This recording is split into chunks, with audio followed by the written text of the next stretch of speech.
Assalamualaikum warahmatullahi wabarakatuh. Yang terhormat Bapak dan Ibu penguji UKIN PPG dalam jabatan Angkatan 1 tahun 2023.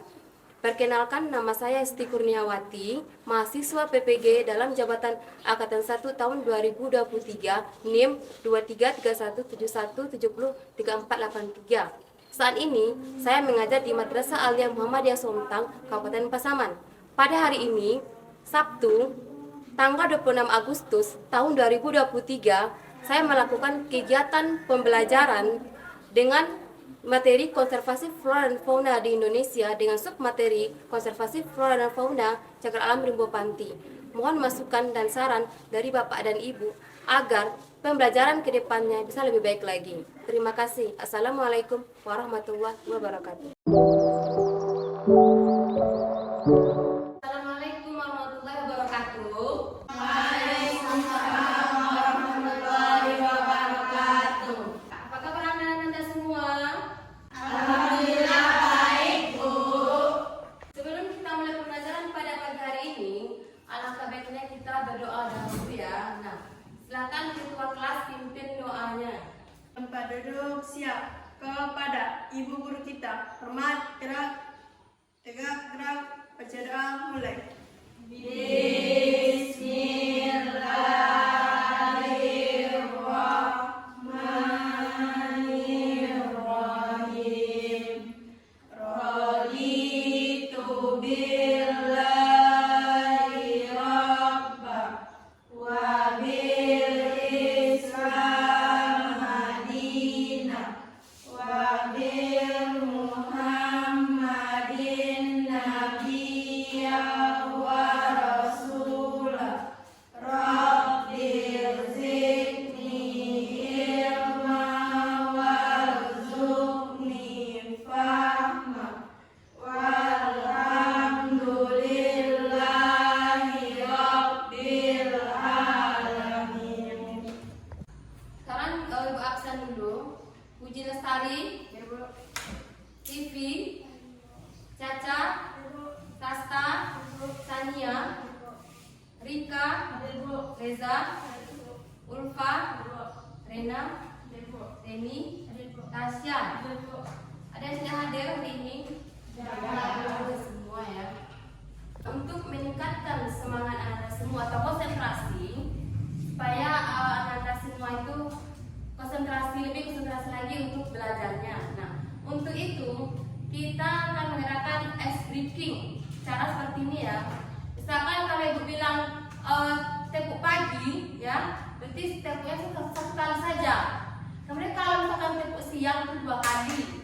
Kalau tepuk malam, berarti itu tidak berbunyi karena malam itu adalah orang tidur semuanya ya. Jadi kalau tepuk pagi itu 1 kali, kalau tepuk siang itu 2 kali, tepuk malam itu tidak ada ya. Nah, silakan tepuk pagi, malam, siang, malam, pagi, malam, siang, pagi. Berarti semuanya masih konsentrasi untuk mengikuti pembelajaran kita pada pagi hari ini. Siapa yang masih ingat apa materi kita sebelumnya? Pertemuan sebelumnya apa? Tentang apa? Persebaran flora dan fauna di Indonesia. Apa saja fakta yang mempengaruhi dari persebaran flora dan fauna tersebut? Reza? Faktor iklim, faktor dinamika tanah, faktor fisiografi, faktor makhluk hidup. Ada 4 faktor yang mempengaruhi persebaran flora dan fauna di Indonesia. Nah, persebaran flora dan fauna di Indonesia tersebut itu tersebar tidak merata di seluruh wilayah Indonesia. Karena dipengaruhi ada 4 faktor tadi. Nah, dan penyebarannya itu sebagian dari jenis faunanya itu sudah langka. Nah, seperti yang Anda lihat itu ada gambar depan, ya. Gambar apa saja itu?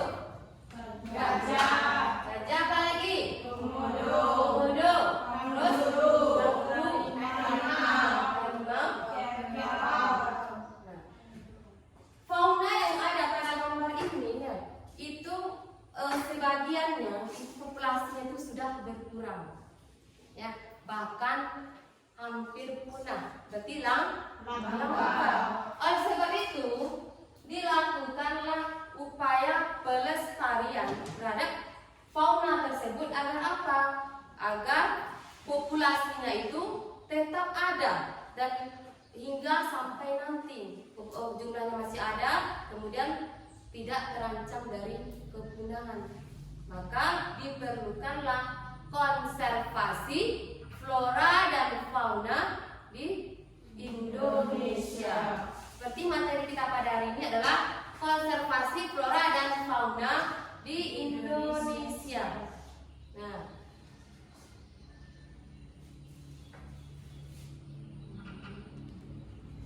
KD-nya adalah menganalisis sebaran flora dan fauna di Indonesia dan dunia berdasarkan karakteristik ekosistem.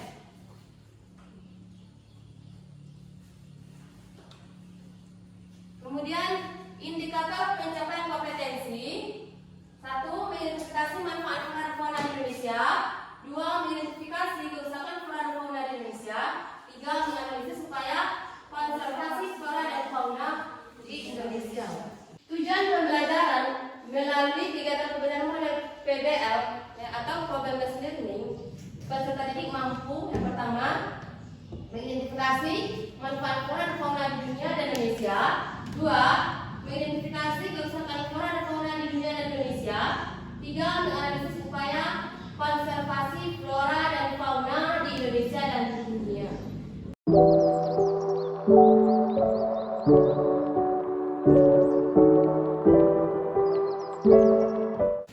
Apa yang dimaksud dengan konservasi? Konservasi adalah sebuah usaha pelestarian flora dan fauna dengan tujuan agar tetap terjaga populasinya dan bisa tetap ada hingga nanti. Konservasi itu adalah sebuah usaha pelestarian flora dan fauna dengan tujuan agar tetap terjaga populasinya dan bisa tetap ada hingga nanti. Nah, berdasarkan Undang-Undang Nomor 26 Tahun 2007, kawasan yang dilindungi bagi pelestarian dan alam dibagi menjadi 2. Yaitu yang pertama apa? Kawasan wisata alam. Yang kedua kawasan apa? Kawasan pelestarian alam. Berarti ada 2 kawasan yang termasuk kepada konservasi flora dan fauna menurut Undang-Undang Nomor berapa tadi? 26 Tahun 2007. Nah, yang pertama apa tadi namanya? Kawasan wisata alam. Yang kedua kawasan pelestarian alam. Kawasan pelestarian alam. Nah, kawasan yang pertama kawasan apa? Kawasan suaka alam. Kawasan suaka alam ini terbagi menjadi 3. Yang pertama apa? Cagar alam. Yang kedua? Ketiga? Apa itu cagar alam? Itu sebuah kawasan suaka alam yang memiliki keikhlasan tumbuhan, satwa, dan ekosistem keadaannya alamnya masih terlihat asli. Cagar alam itu adalah sebuah kawasan suaka alam yang memiliki keikhlasan tumbuhan, satwa, ekosistem dan keadaannya masih terlihat alamnya itu. Seperti yang ada di daerah kita Sumatera Barat atau Pasaman, ya. Apa nama cagar alamnya? Cagar alam apa? Cagar alam Limbo Panti. Nah, cagar alam Panti itu salah satu contoh dari konservasi flora dan fauna di Indonesia. Yang kedua ada suaka marga satwa. Yang ketiga ada cagar biosfer. Menurut Undang-Undang Nomor 5 Tahun 1990 dan Undang-Undang Nomor 23 Tahun 1997, Indonesia melakukan 2 metode konservasi, yaitu yaitu apa saja? In situ dan ex situ. Apa itu in situ? Yaitu upaya untuk melestarikan keanekaragaman hayati yang dilaksanakan pada habitat asli individu tersebut, baik flora maupun fauna. Berarti kalau yang in situ ini adalah pelestarian flora dan fauna masih di dalam habitat aslinya. Oke, kalau in situ ya, melestarikan flora dan fauna di habitat aslinya, misalkan cegahan panti, berarti itu termasuk in situ. Ya, yang kedua ada metode ex situ, yaitu proses melindungi spesies, varietas atau ras yang terancam punah menggunakan hewan di luar habitat aslinya, misalnya dengan memindahkan sebagai populasi dari habitat yang terancam dan menempatkannya di lokasi yang baru dengan penanganan manusia. Berarti yang ex situ ini adalah upaya melestarikan flora dan fauna di luar habitat aslinya, berarti dipindahkan ke tempat lain karena sudah terancam tempat tinggalnya. Kehidupan manusia. Ya, silakan. Yang pertama, sebagai sumber pangan, sebagai bahan sandang dan perumahan, sebagai bahan obat-obatan dan kecantikan, sebagai bahan baku industri, sebagai bahan untuk kerajinan dan hiasan, sebagai objek penelitian, dan sebagai sumber pendapatan dan aktivitas ekonomi. Manfaat tumbuh-tumbuhan bagi kehidupan manusia, banyak sekali manfaat yang terdapatkan dari tumbuh-tumbuhan, mulai dari sumber pangan, makanan ya, kemudian apa lagi?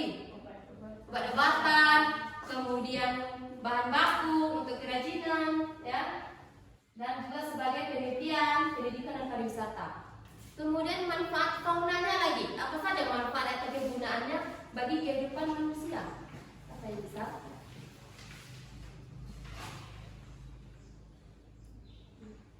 Ya, Reza.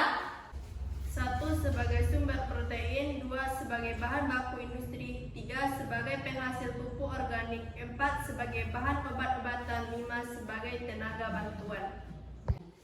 Jadi seperti yang ada pada flora, ya begitu besar manfaatnya. Faunanya juga ada manfaatnya bagi kehidupan manusia, yaitu ada 5 manfaatnya. Yang pertama, sebagai sumber protein, yang kedua sebagai bahan baku industri, yang ketiga sebagai penghasil pupuk organik, 4 sebagai bahan obat-obatan, 5 sebagai tenaga buatan.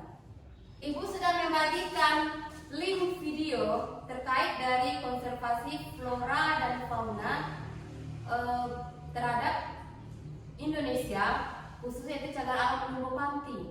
Nah, silakan Anda lihat di HP-nya masing-masing link video tersebut. Nah, dari video tersebut silakan Anda lihat apa topik permasalahan yang ada pada video tersebut. Silakan lihat.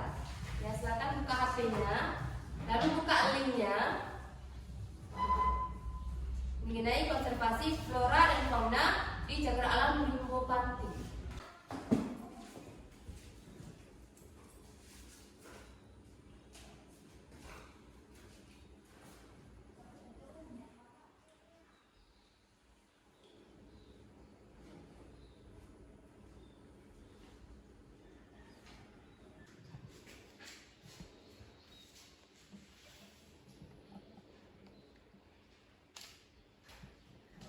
Jadi setelah kalian melihat video tadi, tentu kalian sudah menemukan topik permasalahan yang ada dalam video tersebut. Nah, apa topik permasalahan yang kalian dapatkan dalam video tersebut? Siapa? Silakan tunjuk tangan siapa? Rika, silakan. Siapa yang pertama? Yang pertama, penebangan hutan secara liar. Rika sudah bagus ya jawabannya. Terus siapa lagi? Ya, Reni. Apa Reni? Banyaknya perburuan liar seperti kijang dan rusa. Bagus Reni ya jawabannya. Nah, siapa lagi? Sasta, silakan. Tumbuhan kopi yang sudah tidak ditemukan lagi. Bagus jawabannya ya. Sekarang kita akan melakukan diskusi ya. Nah, jadi diskusi ini dibagi menjadi 3 kelompok. Ya, yang pertama bagi kelompoknya dulu. Kelompok yang pertama yaitu Puji Lestari. Kemudian kemudian Vivi, Caca. Ada 3 ya, 3 orang. Kemudian kelompok yang kedua, Reza, kemudian Sasta, Sania, kemudian Ulfa. Kemudian kelompok yang ketiga, Tasya, Rena, Reni. Apa yang belum lagi? Saya Bu. Rika. Nah, sekarang silakan gabung di kelompoknya masing-masing.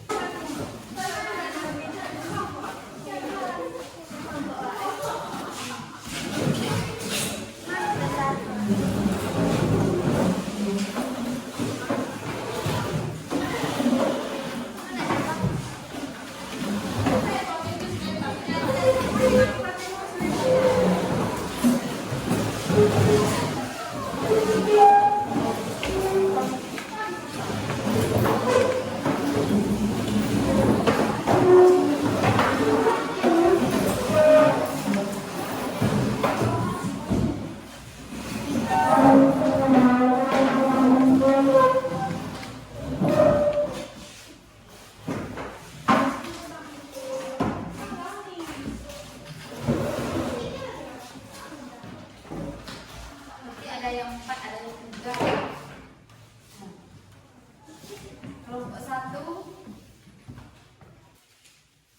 Mana dari kelompok 1?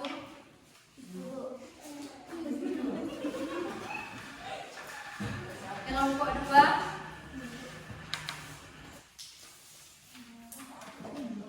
Kemudian kelompok 3.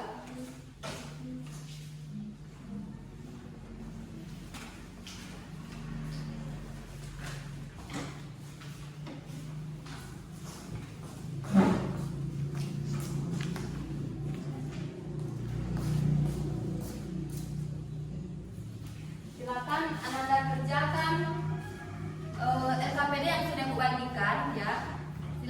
Boleh pilih HP terkait dari jawaban dari kelompok masing-masing. Semua kelompok itu harus bekerja ya. Harus sama-sama diskusi. Semuanya harus aktif.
moderatornya.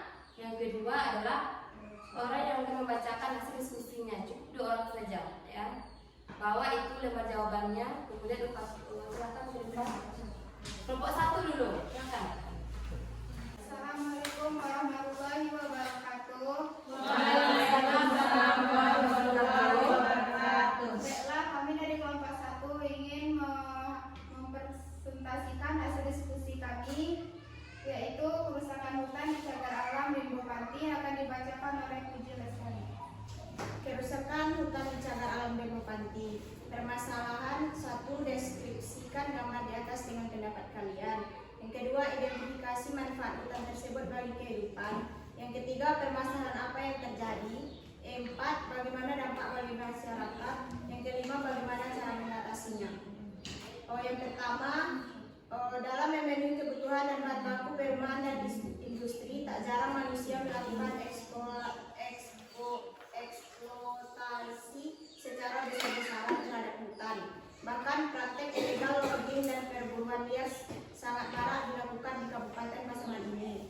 Dibukanya beberapa wilayah hutan sebagai lahan pemukiman, pertanian dan perkebunan semakin lama menjadi kawasan hutan menjadi rusak. Yang kedua, manfaat hutan bagi kehidupan adalah sebagai berikut. 1. Menyerap karbon dioksida yang timbul oleh manusia, kendaraan bermotor, limbah pabrik maupun sumber lainnya. Yang kedua, hutan menyediakan sumber air bersih. 3. Hutan mencegah banjir dan erosi. 4. Hutan menahan intrusi air laut. 5. Hutan sebagai tempat hidup satwa menghasilkan kayu dan bukan kayu. 6. Sebagai sumber pangan. 7. Sebagai sumber plasma, nirfa dan penghasil obat-obatan dan sebagai penyedia wisata alam. Yang ketiga, permasalahan yang terjadi adalah kerusakan hutan akibat ulah tanah manusia yang membuka lahan untuk dijadikan sebagai lahan perkebunan. 4. Dampak bagi masyarakat karena rusaknya hutan adalah terjadinya banjir dan erosi. Hewan liar mengganggu masyarakat karena habitatnya sudah dirusak oleh manusia. 5. Usaha yang dilakukan untuk mengatasi kerusakan hutan adalah 1. Melakukan reboisasi. 2. Menerapkan sistem tebang pilih dan tebang tanam. 3. Melakukan penebangan secara konservatif. 4. Menerapkan lapangan penebangan hutan secara sewenang-wenang dan memberikan sanksi yang berat bagi pelakunya. 5. Melakukan sosialisasi pentingnya hutan bagi masyarakat. 6. Memperketat perizinan HPH dan alih fungsi hutan. Baiklah, itulah hasil diskusi kami. Bagi teman-teman yang ingin bertanya, Siapa dulu? Ya. Kelompok 2 dan kelompok 3 berarti ya.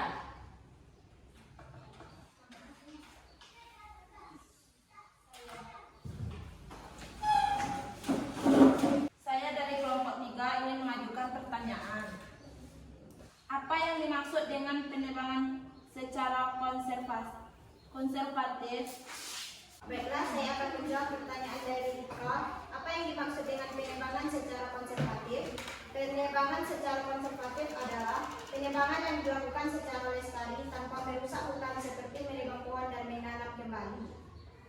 Apakah jawabannya bisa Rika paham? Oke.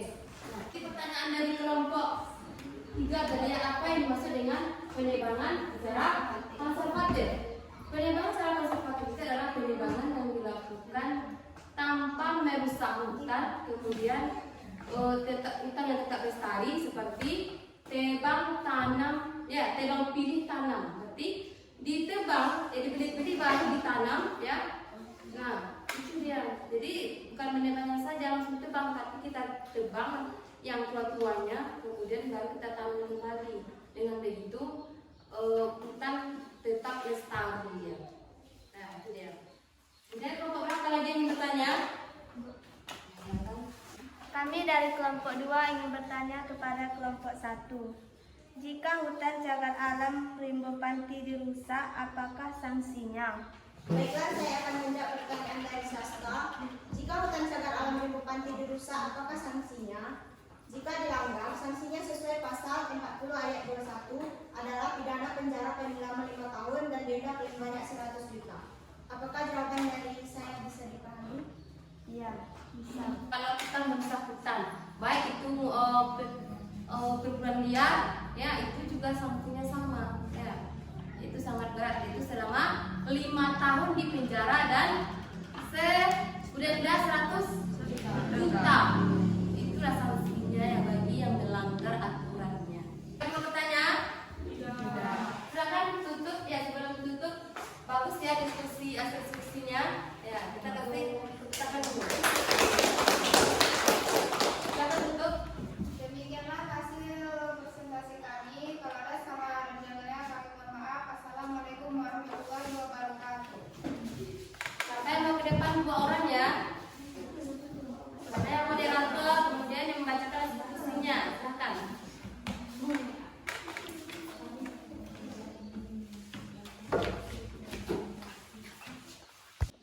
Kami akan membacakan hasil diskusi kami tentang kerusakan flora cagar alam Limbo Panti.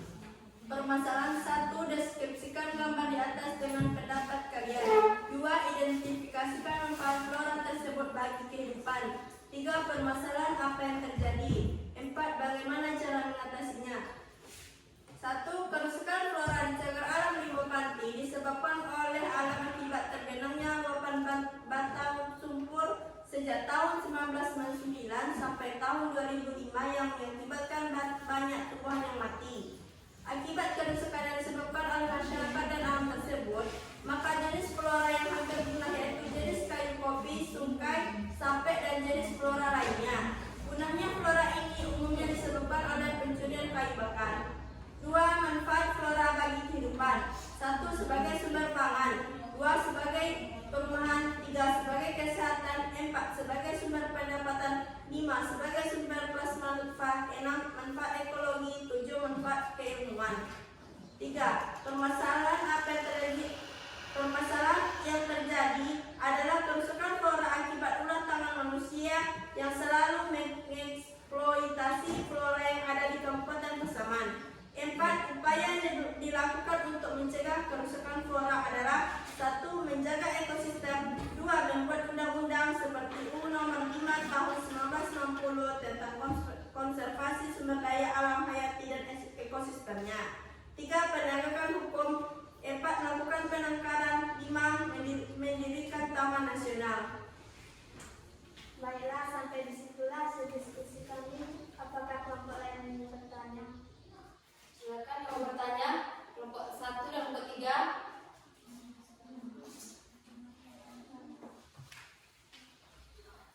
Saya dari kelompok 1 akan mengajukan pertanyaan.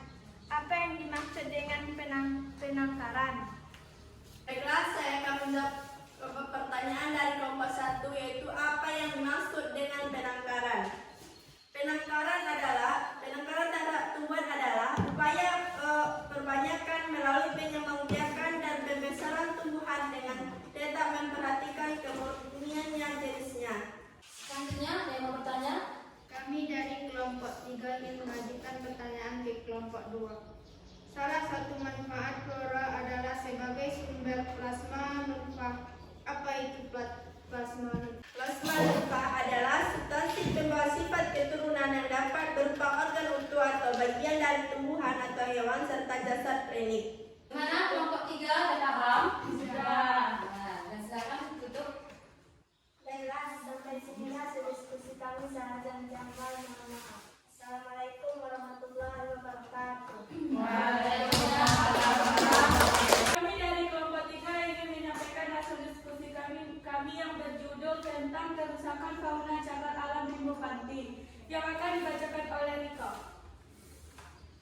Kerusakan fauna cagar alam Limbo Panti, permasalahannya 1. Deskripsikan gambar di atas dengan pendapat kalian. 2. Identifikasikan dampak fauna tersebut bagi kehidupan.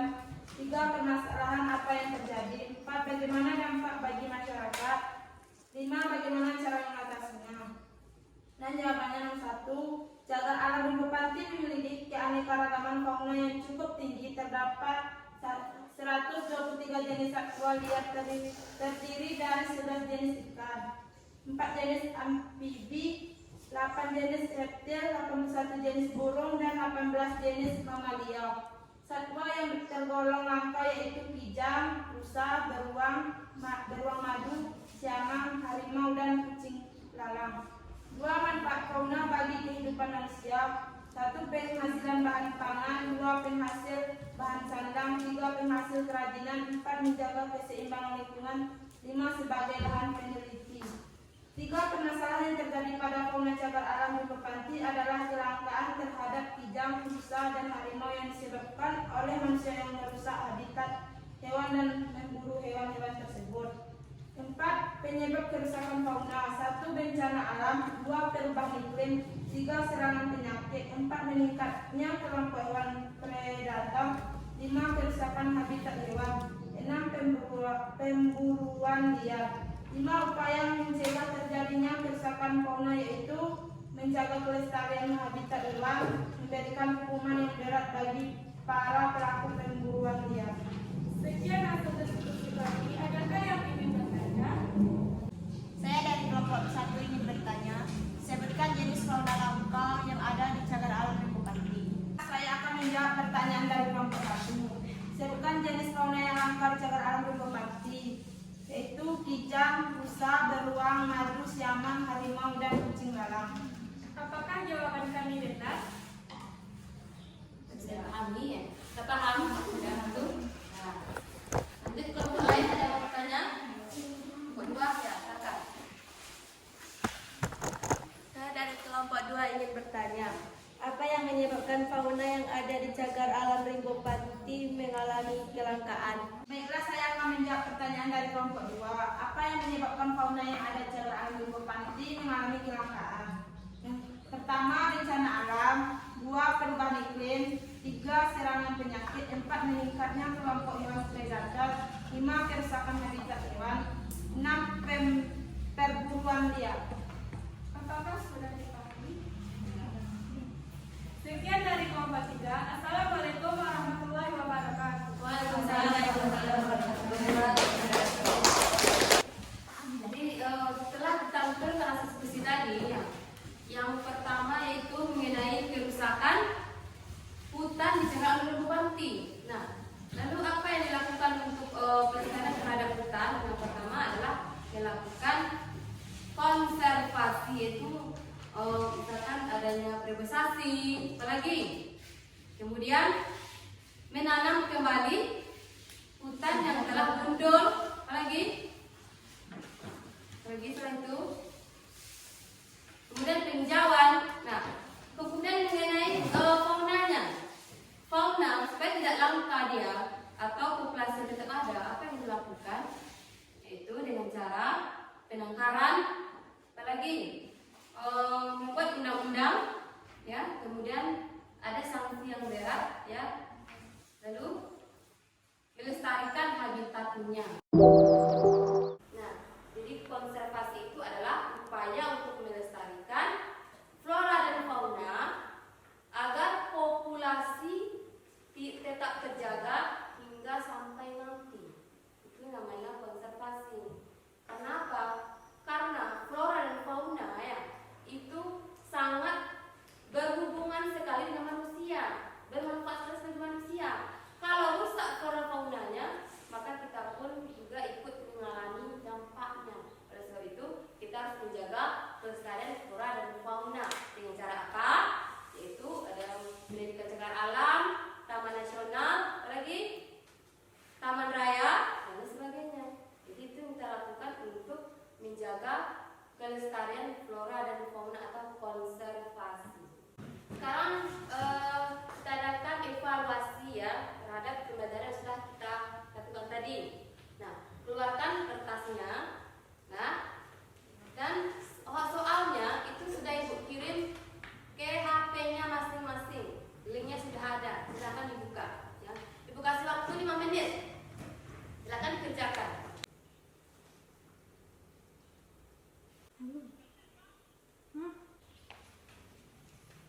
Sudah selesai semuanya? Sudah. Kita lakukan refleksi. Apa yang telah kalian pelajari pada hari ini?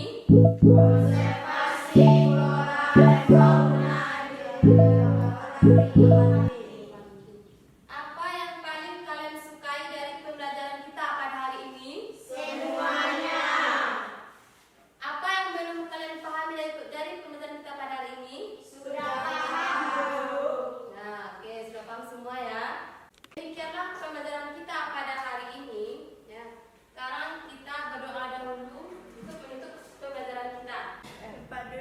siap. Kepada ibu guru kita, hormat, gerak, tegak, gerak, bersyukur, mulai.